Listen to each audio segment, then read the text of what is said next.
And we got a game. This is for the Open Monthly GB. Gonna start by thinking a bit about my move because I lost some time not noticing my game had been taken.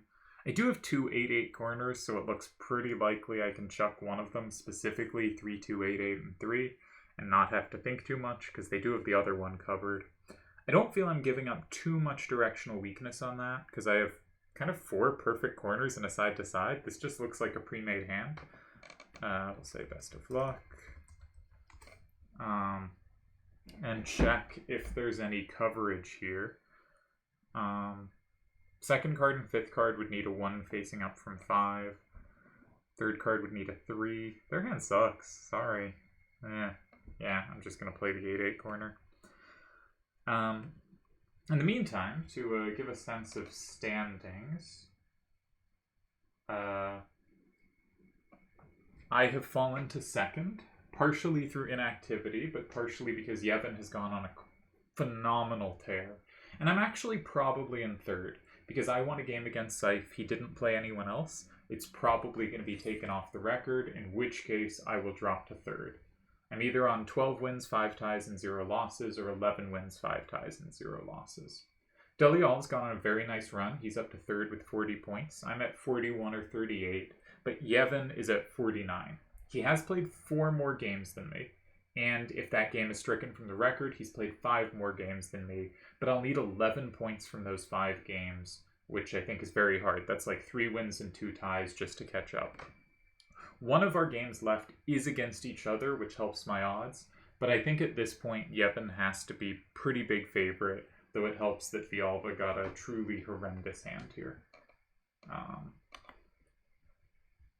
So that's sort of the current state of the tournament. Turds, Akiyama, Cool Spot, and Tezuka are all lurking, but I don't think really have a plausible chance to compete for the top 2 spots. They very much can compete for 3rd or 4th, just because Yevon's been on an absurd tear, and I've been very lucky too. Yevon did finally lose 1 game, so he has 14 wins, 7 ties, and 1 loss.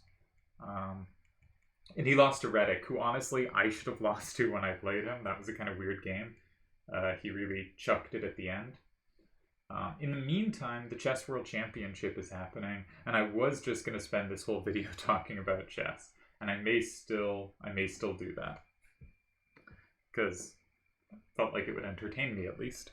So yeah, let's do that during their turns. It gives something to do.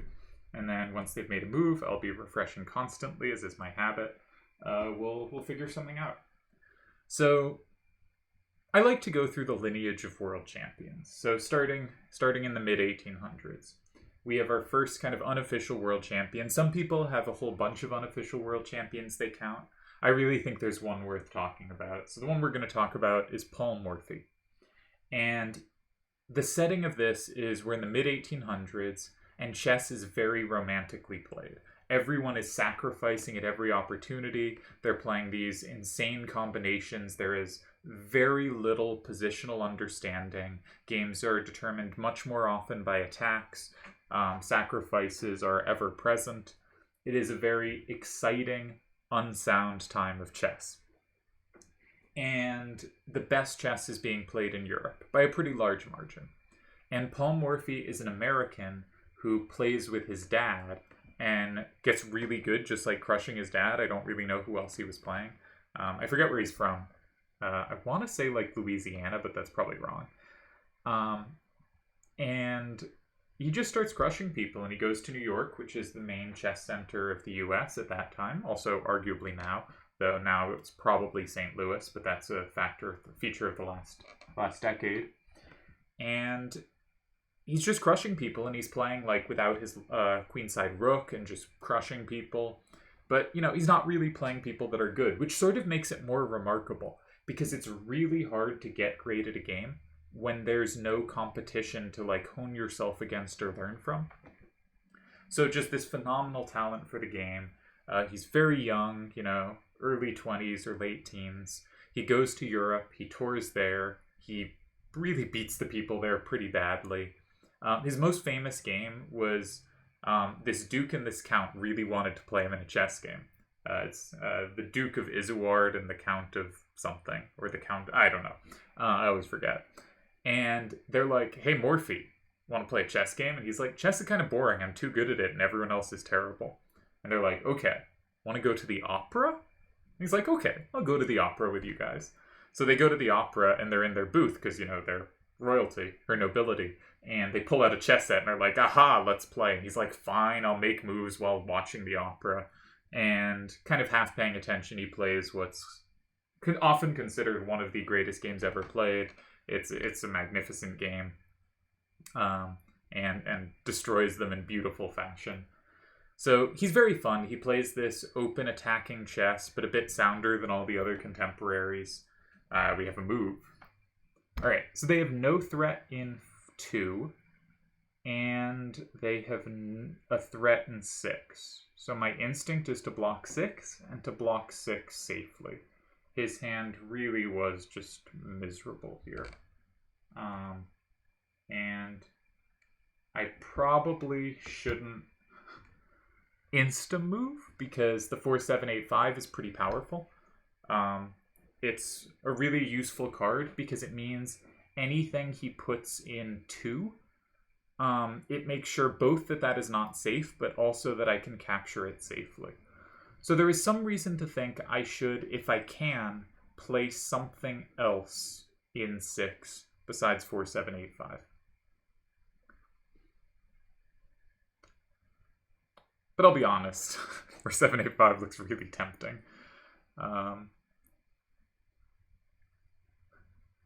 Can I convince myself not to do that? I think 4-7-8-5 and 6, the best move is... There isn't anything safe in 2, so that's tricky. They could go in 4, because the 7-3-8-3 actually would end up safe to my hand, which is one of the reasons I kind of want to keep hold of 4-7-8-5, because I think that's just a tremendous card. But also, if I put 8-8-1-2 or 8-6-3-7 and 6, they can take with 4-8-1-8, and they snag 2 cards, and I've only snagged 1. So I don't really want to do it with one of those, and if I do it with 5-7-4-7, they have fewer tools to attack me. Interestingly, 8-1-8-3, I combo. Ooh, then that does look promising, right? Because I have 8-8-1-2. And importantly, that is even to 5, so I don't have to worry about combos on that card. Not that he has them, but just to make it kind of simpler. And if there's a 7 to the left, I can play 8-6-3-7, which is, again, something that doesn't get comboed back. And if they go 4-8-1-8 and 9, 8-8-1-2 again can take it. So I really like my coverage, actually, of all their options in 9. And it's harder for them to have a good move in 2 because 4-7-8-5 is so dominant there. So they probably have to do something kind of weird. And against weird moves, I think I should just trust in my hand to be powerful enough going side to side and having already locked in multiple cards. So I think 5-7-4-7 in 6 is the way to go here. And his hand's so bad. I feel really... This does not feel like a game where there was fair chances.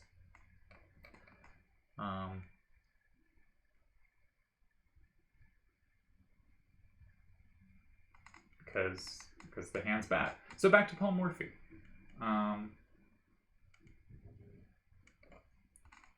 Just getting the moves ready to be put in, not because the game is over, because Villalva is creative and complex.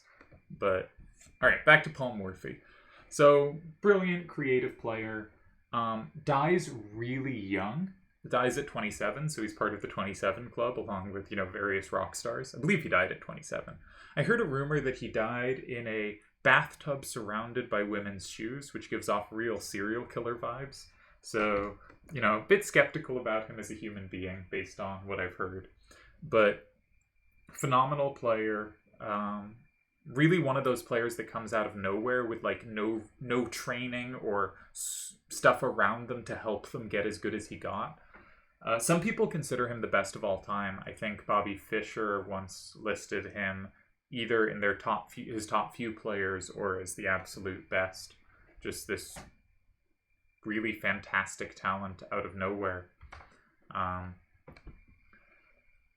I remember I had a conversation with some guys in a chess park about who is the most lecherous world champion ever. And one of them made a case for Paul Morphy, kind of on the principle of if you died at 27 in the mid 1800s, you probably had an STD. And I think this is a decent case. We'd require more evidence. We left this one open. Also, he's not an official world champion, so that hurt his case. Okay. So here I thought I should be able to go 9, but they do have good coverage of a 7 to the right. So maybe it's not so clean. Maybe it's not so clean. One interesting thing is... What is an interesting thing? Is there an interesting thing? There might not be an interesting thing. I was going to say... No, now I've lost it. Alright. Yeah, so 8, 6, 3, 7, and 9 was my sort of obvious move, but it's not good. It's not good. 8, 1, 2, 8 in 9 is interesting. Notably, they have no captures at all on 3, and they have no captures on 5. So I will have locked in 3, 5, and 6, so I basically need 1 capture to win the game. And I think the hand should have 1 capture in it. Possibly only 1. This is an interesting try. Because none of their cards are safe in 8, but with either card out of my hand, they both become safe. So if they start in 1, do I win?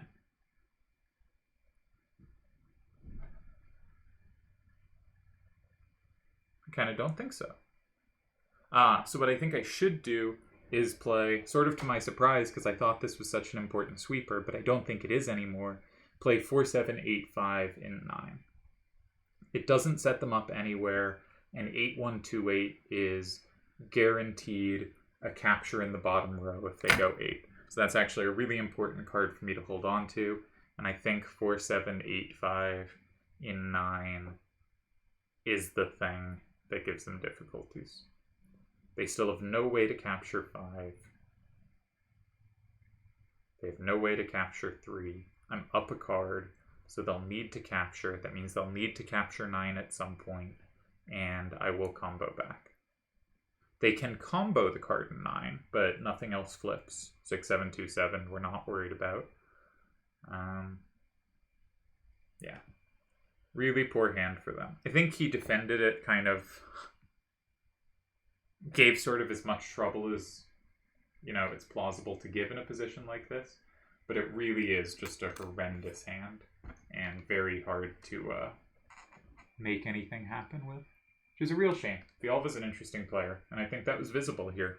Because he made very non-standard moves trying to set up his cards to do anything. And they just would not do it. Alright, so back to Paul Morphy. What else do we have to say about Paul Morphy? I think I'll try to talk about like one historical player a game, though some might take more time. I think he's one of the best players if you're like trying to play chess and starting out or below.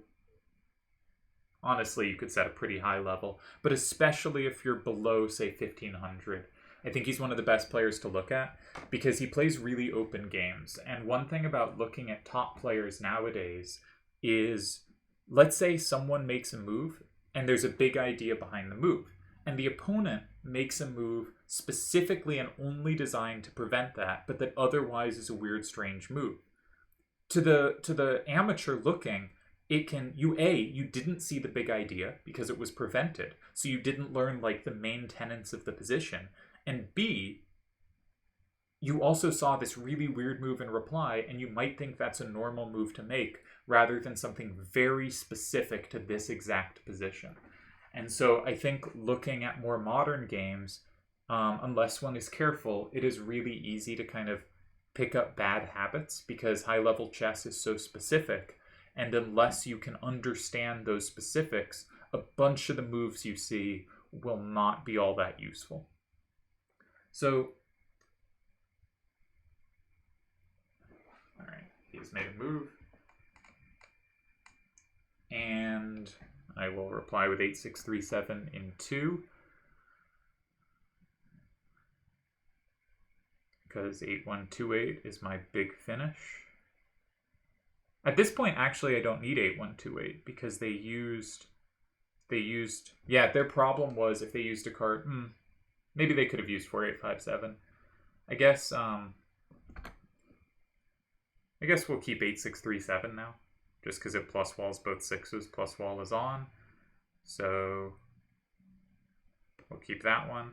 They can still lose 6-4, but it makes a little more sense this way, I think. And we get a win, though, entirely through my opponent's bad hand. This was not a particularly fair game.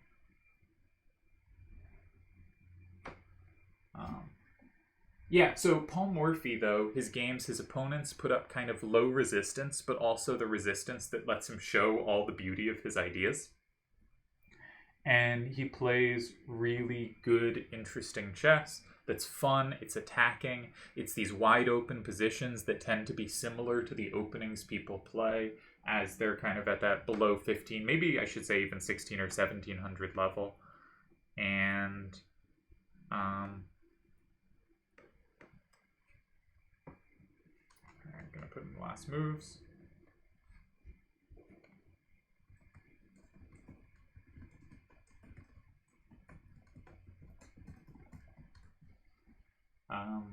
Yeah, I think he's really worth studying and looking at his games. And I should probably end this recording. We had our discussion of Paul Morphy. I hope you were intrigued and excited for the next bit of chess history. Our next one is going to be, well, I suppose I can say names without it being spoilery. Wilhelm Steinitz. And I'll stop this video recording here, and next OpenGB, expect more chess history, because I'm going to try to get these all done in the same day.